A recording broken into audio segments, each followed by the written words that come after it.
Film की शुरुआत एक खूबसूरत शांत रिहायशी इलाके से होती है जहां एक परिवार आदर्श, खुशहाल और भौतिक रूप से समृद्ध परिवार लगता है। पति डॉन और उसकी पत्नी मोना के दो बच्चे हैं, एलिसन और एंड्रू। इस परिवार में मोना अपने तानाशाही रवैये से हावी रहती है और उसकी हर बात माननी पड़ती है। पति पत्नी का रिश्ता बहुत कठोर होता है और हर चीज मोना की मर्जी से तय होती है। उनके दिन खुशी और अंतरंगता से कोसों दूर होते हैं, जैसा कि एक स्वस्थ परिवार में होना चाहिए। दरअसल मोना अपने बच्चों को लेकर बेहद असुरक्षित है और चाहती है कि वे हमेशा जीते, भले ही इसके लिए उन्हें छल कपट का सहारा लेना पड़े। उसके नियमों की किसी भी तरह की अवज्ञा या उल्लंघन घातक होगा और उन्हें उससे कड़ी सजा मिलेगी। डॉन इस स्थिति से उदास और दुखी महसूस करता है, खासकर इसलिए क्योंकि मोना अक्सर उसके साथ अंतरंग होने से इनकार कर देती है। ऐसा इसलिए है क्योंकि मोना एक ऊंची आकांक्षाओं वाली महिला है और वह हर चीज को, यहाँ तक कि डॉन के साथ अंतरंगता के लिए आवंटित समय को भी बड़ी सावधानी से व्यवस्थित करती है। वह पारिवारिक शांति बनाए रखने के बहाने धैर्य रखने और अपने जीवन की परिस्थितियों को स्वीकार करने का विकल्प चुनता है। जहाँ तक उसके पेशेवर जीवन की बात है, डॉन एक बड़े फर्नीचर स्टोर में मैनेजर के तौर पर काम करता है। ये स्टोर मोना के माता पिता द्वारा दिए गए पैसों से बनाया गया था, यानी तकनीकी रूप से मोना ही इस व्यवसाय की मालिक है। एक दिन स्टोर में नए कर्मचारियों की भर्ती के लिए एक अभियान चल रहा होता है और डस्टी नाम की एक महिला डॉन के स्टोर में इंटरव्यू के लिए आती है। उनकी मुलाकात के पल से ही डॉन डस्टी की ओर आकर्षित हो जाता है। इसके अलावा उसकी कर्मचारी और पड़ोसी लेक उत्साह से उससे कहती है कि उसे नौकरी पर रखना चाहिए, क्योंकि ऐसा करने से वे अपनी परेशान शादीशुदा जिंदगी से ध्यान हटाने के लिए कुछ अच्छा देखना चाहते थे। इसी बीच एक आदमी आता है जिसने अभी अभी किसी की हत्या की है। फिर वह टीवी पर डॉन के फर्नीचर स्टोर का एक विज्ञापन देखता है। पता चलता है कि इस आदमी और उसके गिरोह ने डॉन और उसकी पत्नी की गतिविधियों पर नजर रखनी शुरू कर दी है। दूसरी ओर डॉन अपनी पत्नी के साथ उबाऊ दिन बिताता रहता है, इस बात से अनजान की गिरोह का एक सदस्य उसका पीछा कर रहा है ताकि पता लगा सके कि वह कहाँ रहता है। एक दिन डॉन आखिरकार डस्टी के साथ संबंध बनाकर इन सब से बचने में कामयाब हो जाता है। यहीं से उनका रिश्ता गहरा और गहरा होता जाता है। नतीजतन डॉन और मोना के बीच का रिश्ता और भी कड़वा हो जाता है। शुरुआत में डॉन के लिए सब कुछ ठीक चलता है और वह मोना से अपने संबंध को छुपाने में कामयाब हो जाता है। फिर एक दिन एक पारिवारिक पार्टी के दौरान डस्टी उसे एक भयानक खबर देती है। वह गर्भवती है। डॉन ये जानकर पूरी तरह से चौंक जाता है क्योंकि डस्टी गर्भनिरोधक गोलियां ले रही थी। डस्टी गर्भपात कराने से इनकार कर देती है क्योंकि वह सचमुच एक बच्चा चाहती है।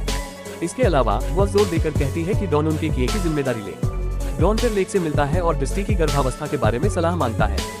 ज्यादातर लोगों की तरह लेक उसे डस्टी को चुप रहने और उसकी जिंदगी से गायब हो जाने के बदले पैसे देने का सुझाव देती है। उसका मानना है कि डस्टी जैसी औरतें सोने की खोजी होती हैं जो डॉन जैसे आर्थिक रूप से मजबूत पुरुषों को ब्लैकमेल करती हैं। और लेक की बात सच साबित होती है क्योंकि डस्टी असल में मफी नाम के एक गैंगस्टर की रखेल है जिसे हम पहले देख चुके हैं।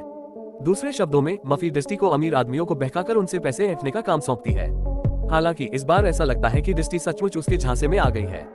समय के साथ डॉन वकील की सलाह का पालन करता है और डस्टी को $1000 देता है। डॉन उससे रिश्ता खत्म करने और उससे फिर कभी न देखने के लिए कहता है, लेकिन डस्टी मना कर देती है। उसे लगता है कि डॉन उसके साथ एक वेश्या की तरह व्यवहार कर रहा है। इस बिंदु पर डॉन को डर है कि उसकी गलती उसके घर को नष्ट कर देगी, कि वह अपने बच्चों को खो देगा और मोना बेकाबू हो जाएगी। इससे भी बदतर ब्लैकमेल वहाँ खत्म नहीं होता है क्योंकि $3000 मफी के लिए पर्याप्त नहीं है। अब वह डस्टी को डॉन से और पैसे मांगने का आदेश देता है, इस बार $25000। समस्या यह है कि डॉन पैसे से बाहर है और यह नहीं जानता कि डस्टी के साथ क्या करना है, जो उसे ब्लैकमेल करना जारी रखता है। कोई अन्य विकल्प न होने के कारण डॉन अपनी पत्नी के पास जाता है और उसे सब कुछ बताता है जो उसने किया है। आश्चर्यजनक रूप से मोना शांत लगती है। डॉन जवाब देता है कि वह उससे और उसके बच्चों से बहुत प्यार करता है और अपनी गलती सुधारने के लिए कुछ भी करेगा, लेकिन यह इतना आसान नहीं होगा क्योंकि डॉन को अभी भी अपनी पत्नी के गुस्से का सामना करना है, जो उसे अपने द्वारा किए गए हर काम और उसके माता पिता द्वारा दिए गए सभी अवसरों की याद दिलाना शुरू कर देती है। उस पल मोना अपना सबसे बुरा रूप प्रकट करती है। वह डॉन को डस्टी को मारने का आदेश देती है ताकि वह उससे जबरन वसूली न कर सके।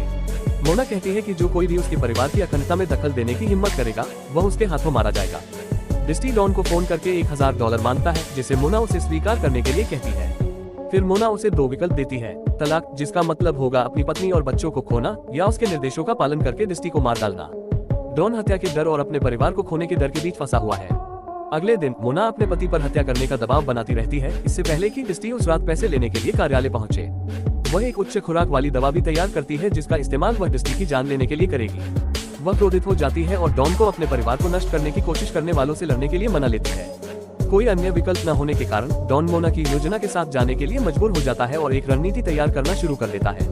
बाद में डस्टी आती है और डॉन उसे नशीला पेय देकर उसका स्वागत करता है। इसे पीने के बाद डस्टी को अजीब लगने लगता है डॉन के अजीब व्यवहार को देखकर। उसे जल्द ही पता चलता है कि उसे नशीला पदार्थ दिया गया है और रसायन के असर होते ही वह बेहोश हो जाती है। मोना प्रकट होती है और डॉन से डस्टी को ट्रंक में रखने के लिए कहती है। घर वापस आने पर डॉन में अभी भी ऐसा करने का साहस नहीं होता है और डस्टी को अभी भी जीवित पाकर भयभीत हो जाता है। हंसते हुए मोना उसे हथौड़ा लाने के लिए कहती है। डॉन उसे दे देता है, लेकिन मोना उसे अपनी गलती सुधारने के लिए खुद करने का आदेश देती है। डॉन इसे देख नहीं पाता और उल्टी करने के लिए बाथरूम की ओर भागता है। उसे सब कुछ समझ नहीं आता। इस बीच मफी को शक होने लगता है कि कुछ गड़बड़ है, क्योंकि डिस्टी कई दिनों से बिना किसी सुराग के गायब है। अगले दिन जब डॉन काम से घर आता है तो वह मफी को बाहर अपने बेटे से बात करते देखकर चौंक जाता है। मफी उसे डॉन से मिलने का आदेश देता है, क्योंकि वह डिस्टी के ठिकाने के बारे में पूछना चाहता है। क्लब में मफी जानना चाहता है कि वह कहाँ है। डॉन झूठ बोलने में कामयाब हो जाता है, कहता है कि उसने डिस्टी को पैसे दिए थे और उसे नहीं पता कि वह कहाँ हो सकती है। चूंकि डिस्टी पैसे लेकर गायब हो गई है, मफी अगले दिन डॉन पर $20,000 देने का दबाव डालता है, अन्यथा वह अपनी पत्नी और बच्चों को नुकसान पहुंचाएगा। बैठक के बाद मोना डॉन से कहती है डॉन और मफी क्लब में फिर से मिलने वाले हैं। घर पहुंचकर मोना किसी के न होने का फायदा उठाकर जबरदस्ती अंदर घुस जाती है। वह फ्रिज में कुछ रखती है जो डिस्टी के शरीर के अंदर निकलते हैं, जिसमें वह सिर भी शामिल है जिसका उसने पहले सिर काट दिया था। कुछ ही देर बाद एक बदमाश एक महिला के साथ आता है और मोना रसोई के चाकू से उन्हें मार देती है। जाने से पहले बुरी तरह घायल आदमी मफी को फोन करके बताता है कि क्या हुआ। इस बीच मोना एक छिपे हुए फोन से पुलिस को फोन करती है और मफी के घर में हुए उपद्रव की सूचना देती है। ये सुनकर मफी दौड़कर घटनास्थल पर पहुंचता है और मोना द्वारा मचाई गई अराजकता देखकर भयभीत हो जाता है। उसे फ्रिज में डिस्टी के अवशेष मिलते हैं और उसे एहसास होता है कि वह एक जाल में फंस गया है। हत्या के सारे सबूत उसकी ओर इशारा करते हैं। उसी समय पुलिस आ जाती है और उसके एक आदमी को गोली मार दी जाती है। मफी घर के नीचे एक गुप्त दरवाजे से भागने में कामयाब हो जाता है। एक रात डॉन अपनी पत्नी के व्यवहार के बारे में जानने के लिए उत्सुक मोना से उसके अतीत के बारे में पूछता है। उसका मानना है कि उसने बचपन में कोई आघात झेला होगा जो उसके वर्तमान व्यवहार की व्याख्या करता है, लेकिन मोना की प्रतिक्रिया अप्रत्याशित और अत्यधिक भावुक है। वह कहती है कि उसके माता पिता परिपूर्ण हैं और उन्होंने उसे कभी चोट नहीं पहुंचाई। फिर वह कसम खाती है कि अगर डॉन ने उससे ये सवाल दोबारा पूछने की हिम्मत की तो वह उसे मार डालेगी और डिस्टी की तरह उसके शरीर को विकृत कर देगी। उसके बाद मोना की धमकियों के सामने डॉन भय और व्यामोह से ग्रस्त रहता है। उसका पागलपन तब और बढ़ जाता है जब वह ली के बेटे से छुटकारा पाने की साजिश रचता है, जो शारीरिक रूप से दबंग है और अक्सर खेलों में एंड्रू को हरा देता है। अगले दिन पुलिस डॉन के घर पहुंचती है और उसे बताती है कि उन्हें डिस्टी का शव मिल गया है। वे ये भी कहते हैं कि वे एक अपराधी को पकड़ने में कामयाब रहे, हालांकि दूसरा अभी भी फरार है। लेकिन महत्वपूर्ण बात यह है कि किसी ने खबर दी कि डॉन डिस्टी के केबिन में था। डॉन के पास पुलिस के सामने ये कबूल करने के अलावा कोई चारा नहीं है कि उसका डिस्टी के साथ अफेयर था और उसके बॉयफ्रेंड ने उसे ब्लैकमेल करके पैसे दिए थे ताकि मोना को पता न चले। पुलिस अधिकारी उसकी स्थिति को समझता है और व्यंग्यात्मक लहजे में कहता है कि अगर मोना को पता चल गया तो उसे कोई और लाश नहीं मिलेगी। बातचीत के दौरान पड़ोसी का कुत्ता गैराज में घुस आता है, जिससे मोना चिढ़ जाती है। वह धमकी देती है कि अगर कुत्ते ने फिर कभी उसकी जमीन पर कदम रखा तो वह क्या करेगी। एंड्रू की जन्मदिन पार्टी के दौरान डॉन को पता चलता है कि कुत्ते को मारकर फ्रिज में रख दिया गया है, जबकि वे एंड्रू और ली के बेटे के बीच एक दोस्ताना प्रतियोगिता के साथ जश्न का आनंद ले रहे हैं। मोना देखती है कि उसके बेटे को जीतने में मुश्किल हो रही है। गुस्से में वह कहती है कि यह प्रतियोगिता अनुचित है, क्योंकि उसका मानना है कि ली का बड़ा बेटा स्टेरॉइड ले रहा है।